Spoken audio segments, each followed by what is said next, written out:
मुख्यमंत्री भजनलाल शर्मा की अध्यक्षता में जयपुर में आयोजित मंत्रिमंडल की बैठक में प्रवासी राजस्थानियों के लिए नया विभाग गठित करने का निर्णय लिया गया।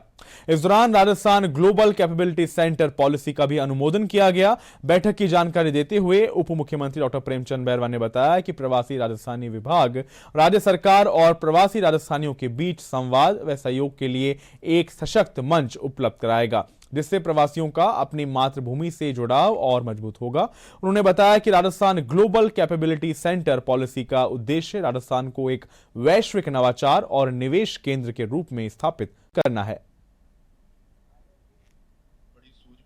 सिरोही जिले में राजकीय महाविद्यालय कालंद्री का नामांकन संघवी हीराचंद जी फूलचंद जी राजकीय महाविद्यालय कालंद्री करने और सिरोही जिले के ही राजकीय महाविद्यालय कैलाश नगर का नामांकन मातृश्री पूरीबाई पूर्णमाजी माली टोरेश्वर राजकीय महाविद्यालय कैलाश नगर किया जाएगा, क्योंकि इससे इस निर्णय से दानदाताओं का सम्मान बढ़ाने के साथ साथ दानदाताओं को प्रोत्साहन भी मिलेगा। जब हमारा टारगेट अभी हमने जो पॉलिसी अनाउंस करी है, जिसके अंदर एक तरह से बड़ी कॉम्पिटिटिव पॉलिसी है दूसरे राज्यों के कंपैरिजन के अंदर, तो निश्चित रूप से बहुत सारी कंपनीज होंगी जो यहाँ पर अपने ग्लोबल कैपेसिटी सेंटर्स लगाना चाहेंगे। और आपका मैं ध्यान आकर्षित करता हूँ कि मल्टीनेशनल कंपनीज के लिए जो जीसीसीज हैं वो ज़्यादातर इंडिया में हैं, क्योंकि आईटी संबंधित जो ह्यूमन रिसोर्स है, जो संसाधन है, वो हिंदुस्तान में है ज़्यादा और कीमत कम है बाकी राष्ट्रों से के मुकाबले में।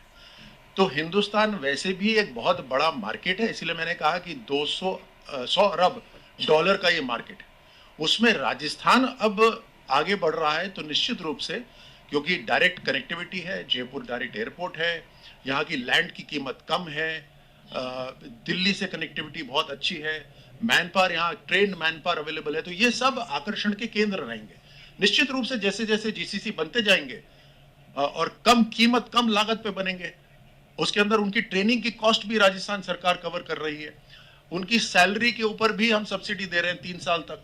तो बहुत अच्छी पॉलिसी है। निश्चित रूप से कंपनी आएंगी और आएंगी, फिर उससे अपने आप रोजगार बढ़ता जाएगा। कि हम प्रदेश में अक्षय ऊर्जा में देश में सर्वश्रेष्ठ बनने की ओर अग्रसर है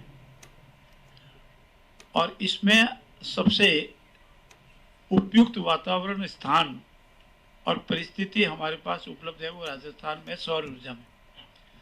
हम निरंतर सौर ऊर्जा में जो भी प्रतिष्ठान आ रहे हैं, लैंड अलॉटमेंट में उनकी पूरी सुविधा दे रही हैं और उनसे अपेक्षा कर रहे हैं कि वो निर्धारित अवधि के अंदर अपना प्रतिष्ठान स्थापित करें और अपना बिजली उत्पादन प्रारंभ करें।